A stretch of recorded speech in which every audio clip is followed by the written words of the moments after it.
سب سے زیادہ خسارے میں وہ شخص ہے جو حق بات کہنے کی قدرت رکھتا ہو مگر پھر بھی حق نہ کہہ سکے۔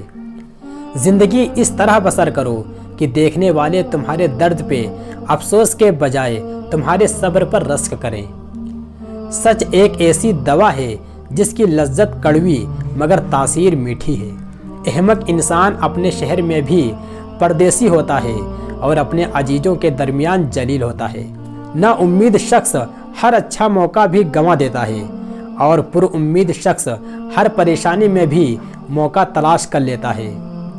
اس شخص کو دوست مت بناؤ جو کسی محفل میں آپ کو شرمندہ کرے، چاہے وہ مذاق میں ہی کیوں نہ ہو۔ جو شخص ہمیشہ تمہاری خوشی چاہے، اس کا اداس ہونا تمہارے لیے فکر کی بات ہے۔ کوئی تمہارا دل دکھائے تو ناراض مت ہونا، کیونکہ قدرت کا قانون ہے جس درخت کا پھل زیادہ میٹھا ہوتا ہے لوگ پتھر بھی اسی کو مارتے ہیں۔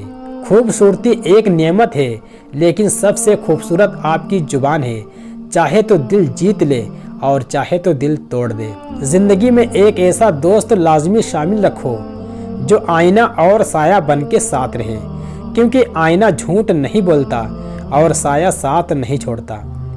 اس سے ضرور معافی مانگو جسے تم چاہتے ہو، اسے مت چھوڑو جو تمہیں چاہتا ہے، اس سے کچھ نہ چھپاؤ جو تم پر اعتبار کرتا ہے۔